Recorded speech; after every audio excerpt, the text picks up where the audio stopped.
Hello everyone, this is Santos. In this video, I'm presenting a proposal for our project, which is a transparent price forecasting AI model for basic commodities in Uganda. The project is being presented by me. I'm Isadro Santos from Group Elite.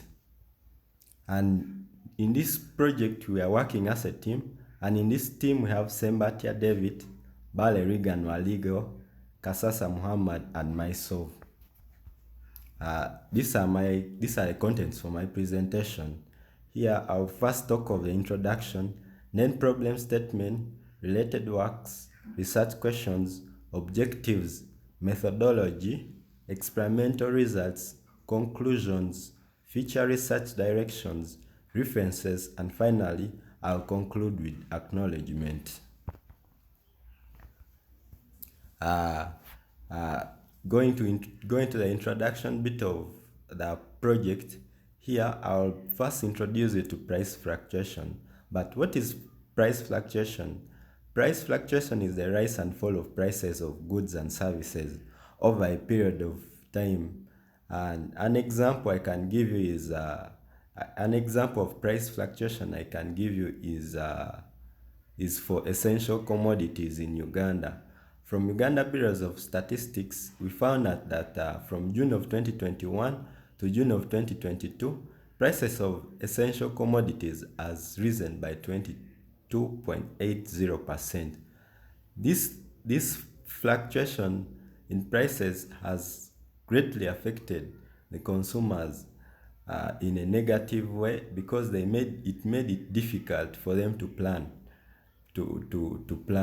So we also realize that there is a direct correlation between the price of fuel and prices of these basic commodities. That is to say, increase in price of fuel directly leads to increase in prices of commodities because these commodities are transported from their production point to the marketing point through use of fuel, and that's how the increase in price affects it. So recently we realized that to visualize these sudden changes in prices, we plotted a graph of series of these commodities in different markets on on 15th of September 2022. And here we can realize we plotted different commodities from cassava to maize to millet flour. And from the graph you can see generally the prices of these commodities high, ranging from 1,000 shillings to 6,000 Ugandan shillings. And out of that, the highest price, the most expensive commodity on this date was millet flour, which is actually around 6,000 Ugandan shillings. Then these are the basic commodities. We have beans, maize, and flour. And this is our problem. We realize that the uncertainty caused by fluctuation of prices for basic commodities has led to poor planning. And because of that, we came up with a problem statement. And in this problem statement, we want to improve the certainty of future prices for basic commodities. And now we're going to do this. We want to be able to forecast the prices of these commodities and enable proper planning for both individuals and companies. And this is our problem tree, which is actually the structural representation of our problem. Our main problem here is food price fluctuation. Under it, we have the different causes. Then above the main problem, we have the effects of the effects. So beginning with the first problem, the war between Ukraine and Russia has led to increase in price of fuel. This then led to sudden changes in food price, which led to sudden changes in prices, which actually is price fluctuation. Also, another problem we discovered was low profits from uh, agriculture. This led to decrease in agricultural investment, which in turn affects the price, leading to sudden change in prices. There was also anticipating of higher prices in the future. This made wholesalers to buy goods but not release them to store them, but not to buy goods, store them in a warehouse, and not release them to the market. This led to sudden changes in prices. Then, above our main problem, we have the different effects. The uncertainty for future food prices has led to improper planning by individuals and companies. Also, reduction in investment security has led to reduction in investment. Then, inability to purchase essential goods has led to poor livelihood of people. Then going to related works. Related work is these are the works done by the work being implemented by other companies, which we are related works are works which we plan to. This related work is actually the work being done, the work related to our research being done by other companies. So the first company we discovered was a we discovered was ChaiPredict.com. For them, they are able to allow budgeting for raw material expenditure. They're also able to anticipate the cost of changes in supply chain. And another company we looked into was Forecast.ai. For them, they are able to enable high quality forecast and provide real-time data and marketing information. Then after doing research after looking into what other people have done, we came up with our research question, and this is our research question. Will the project forecast the prices for the basic commodities? Will the project recommend smart decisions to consumers? How accurate will the project give prediction? Then after coming up with our research question, we were able to come up with the objectives of this research. We want to be able to enable forecasting of prices for basic commodities, and we want also to be able to provide transparent model for forecasting prices.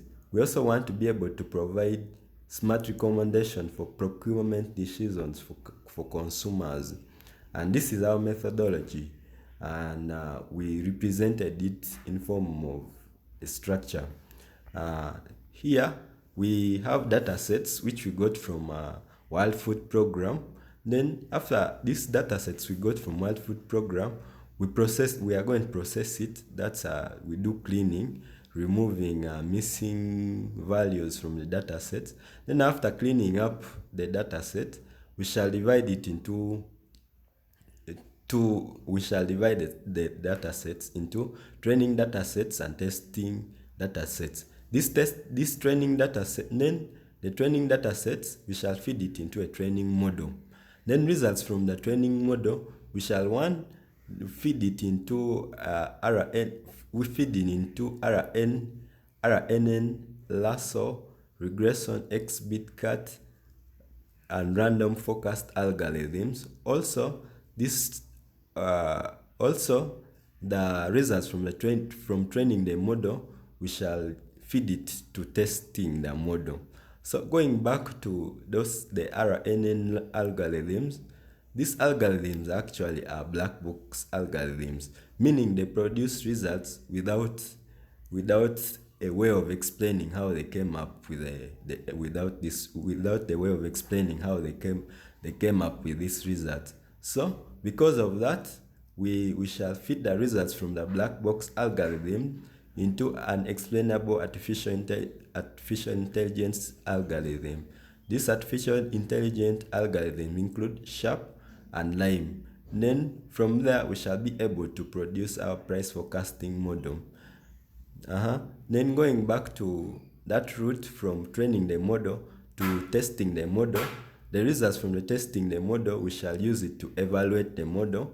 Then after evaluating the model, we shall be able to evaluating the model, then we shall be able to have our model for forecasting the prices.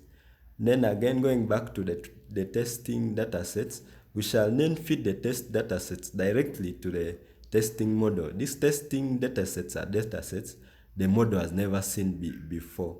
So we shall introduce these data sets to the model to see how good will it be in case a new data set is introduced to it. Then we shall evaluate it. Then after evaluating, we shall have confidence in our price forecasting model. Then after establishing our price forecasting model, we shall be able to feed the results. If the results we are getting is not what we anticipated, we shall then feed it back to the training model, and the cycle continues until the results we at least confident for the results produced by our price forecasting model. Then after having confidence in our price forecasting model, we shall deploy it on the web for everyone to access. Then going to still explaining the methodology of why we are using explainable artificial intelligence. This is because different AI models are not transparent, and also there is a need to explain how and why this model comes up with such decisions. And these explainable AI models include LIME, which is local interpretable model genetic explanation. Then there is SHARP, which is sharply additive explanation. Then under experimental results, we plotted the prices of maize in different markets from 15th of September 2020 to 15th September 2022. From there, you can see from year on and year on, the prices of this, the price of maize in these different markets from Mbarara, Gulu, Owino, it's from year on and year on, you can see the trend, it is increasing. Then on the other side, we also plotted the prices of cereal and tubers on different dates.